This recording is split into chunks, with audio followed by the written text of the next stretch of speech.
You ever been raked over the coals? Sharon Horne-Ellstrom here. And that was our idiom for Supersize Your Business today.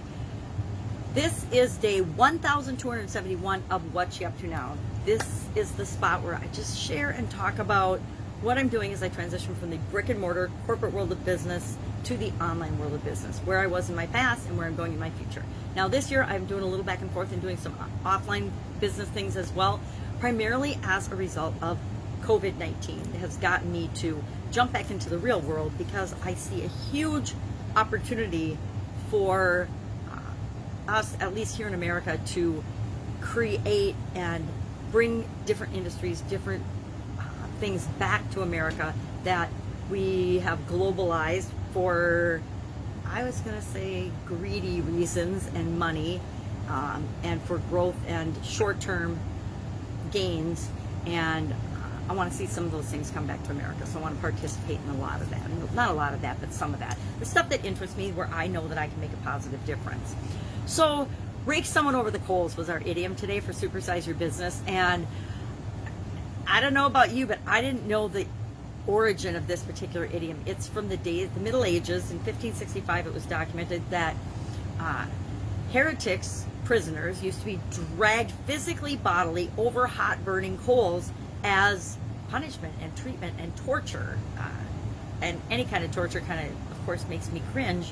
But it's just reading that, I can visualize that. And then I think back to my life and when I was reprimanded severely or scolded or I want to say beat out, pitched out or yelled at by somebody because they thought I had done something wrong or they assumed I'd done something wrong.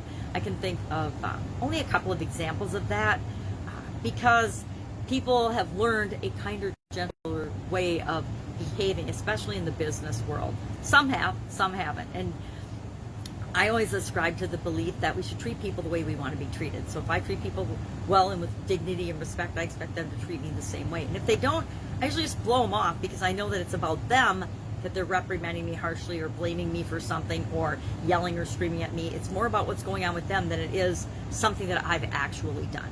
I didn't always feel that way, but in the last 10 years for sure, I've gotten a lot more emotionally intelligent and aware of how we as human beings actually work. So as part of that, instead of just talking about being raked over the coals, I talked about 10 steps to get feedback to improve your leadership skills, which I think is a much more powerful way of approaching that. And since we're focusing on leadership for the better part of the month of July, with respect to our idioms, I thought it was a good twist. Sorry, my alarms, I'm running late today. Our annual challenge this year is all about getting to know ourselves better and doing one thing every day that centers us and focuses us. And I really liked today's. It was about breathing. And I actually learned a similar strategy to this when I was a little girl. My dad taught all of us girls because, you know, in a family full of girls, there can be drama. I don't know about you if you ever had drama with your siblings, but being girls all about a year apart, except my younger sister's like 2 years removed or 3 years removed, we maybe didn't always get along. There weren't always enough bathrooms for all of the girls in the house. And so we learned, and my dad taught us this, if you're upset about something, count to 10 before you respond. Now, sometimes we fly through 10, what if there was 7, 8, and 10, faster than anybody could imagine because we wanted to just respond and react. But today's was to breathe slowly and deeply and count down from 10 to 1, which I think is a really powerful way to meditate. I personally think meditation is focusing on our breathing, focusing on something and concentrating on something to help us block out the noise of our life in the world and just focus on and let ourselves think and breathe about what's important. So I really liked our activity for today because that does help me to feel very centered and very calm and very relaxed. And when we're centered and calm and relaxed, we come up with better solutions than when we're frenzied and harried and running around like chickens with our heads cut off. At least that's how it works in my life. Our lives are pretty chaotic. I don't know about yours, but mine for sure has been very chaotic, especially, well, when I was raising my kids, super chaotic. When I was going through my divorce, chaos. When I was running my businesses, chaos. When I was, and now we've got grandchildren, so or I've got grandchildren and divorced, so chaos. Sometimes chaos, but children bring this joyous love and light and chaos with them that I missed in the last couple of decades since my kids have been, well, they're grown up now. So as they've grown up, it's really refreshing and fun to experience and pay attention to how kids respond and react and view the world. You know, kids do not see color. Children are born not seeing color, race, differences. They focus on what's similar among human beings. And if we could get our politicians and our leaders to do the same, I suspect we would be a much better place. It isn't the everyday people that are acting the way the media and the politicians and everybody say we are. We're just not.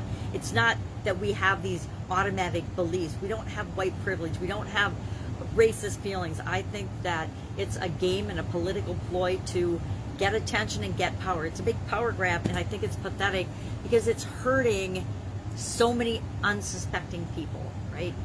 So that's why I always encourage people to think for themselves. So did a quick video on and reminding people that the next Get Up and Go challenge is starting August 1st to 31st. Super excited about it. Again, have not had much time to work on it with the granddaughters and everything, but I did start watching a couple of videos, and I'm like, I cannot go back and watch all of my videos on this. It's hundreds of hours. I don't know if it's hundreds of hours, but probably in the last year and a half, I've lost count. I should take a peek and look and see how many videos are in there, but there's at least 30 days for times 7 is 210. Some of them I did 2 videos a day. So there's hundreds of videos in there about the Get Up and Go challenge, about making the change process automatic, tools and techniques and strategies that you can use that I've used my entire life and tweaked and changed, and we'll use many of those in the upcoming challenge to help install what I call the SOAP framework, which is a framework not just on our conscious level, but into our subconscious by repeating it and doing it for different areas and aspects of our life to ensure and guarantee that everybody that goes through the challenge that does it will actually install in their subconscious a process, just like we have subconscious programs running our breathing, our thinking, our response, our reflexes, our bodily functions. We can do the same thing with processes and things that we want to make automatic. We can automatically be a better communicator by installing different ways of thinking and seeing and viewing and communicating into our subconscious, so it becomes who we are and becomes automatic.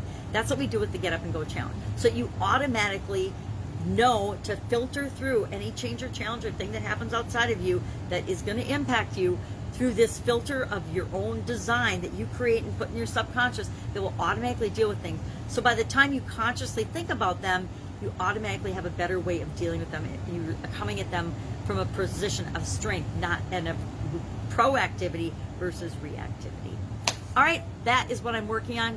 Granddaughter's going to be here any minute, so I'm going to sign off. Wish you an absolutely amazing day. Comments are enabled for this particular idiom, or this particular video. So if you're watching me on Facebook, you can comment directly to me or direct message me.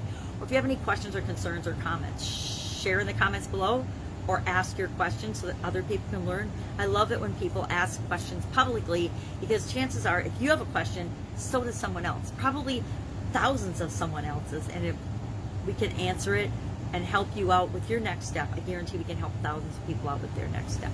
That's it. Have an awesome day, and I'll, of course, be with you tomorrow.